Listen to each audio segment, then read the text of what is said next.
We begin in the far north, where young mums and their children facing homelessness say work and income is paying for them to live at a local motel which should not be operating, let alone housing children at the taxpayers' expense. A severe housing shortage in the far north means some families are taking whatever accommodation they can get. But at the Awanui motel near Kaitaia, that means putting up with blood-stained sheets, broken toilets, roaming dogs, and what guests have described as filthy facilities. Our camerawoman Claire Easton-Farrelly and our reporter Nita Blake-Person went north. It's been dubbed the Mohell by the women who've stayed there. Tash Williams says it was the shoelace that secured the gate to the green swimming pool that worried her the most, but sewage flowing back up the toilets and roaming dogs were also a worry for her and her 17-month-old son. It was horrific. There was blood stains on the sheets. Blankets had just been pulled over what looked like the last tenant's sheets, and just there was black mould everywhere. There was a dog with dog bones and mattresses ripped up in the laundry. There was a communal kitchen that I can't even describe in words because I don't know how people live. I've never met people that live like that. She was 8 months pregnant when she ended up at the Awanui motel and hotel earlier this year. She'd been living with whānau but wanted a place of her own and hadn't managed to find a private rental despite trying for more than a year.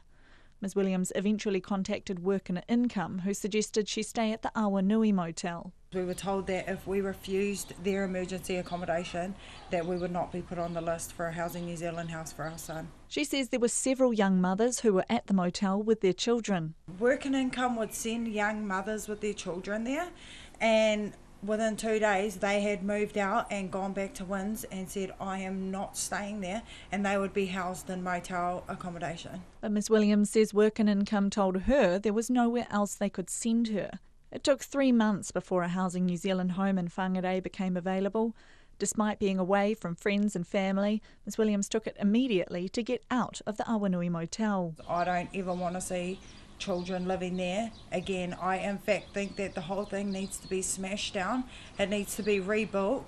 Work and Income paid $250 a week for Ms Williams to stay at the Awanui, and she says she owes them the $520 bond that the motel never repaid. Adrienne Morrison and her 14-year-old son ended up at the motel after she left her abusive partner. She says there were limited options available to them on the benefit, and Work and Income paid for her to stay at the Awanui. She describes it as a disgusting dump. The fridge in the kitchen was just completely dedicated to dog food. It was disgusting and stunk.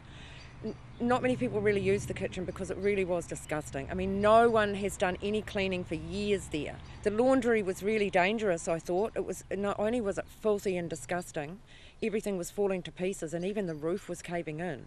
And I just thought, this is really dangerous for children. And the swimming pool, that was green, and it had sort of very broken-y down fences around it. Although there wasn't big gaps, but children could get through.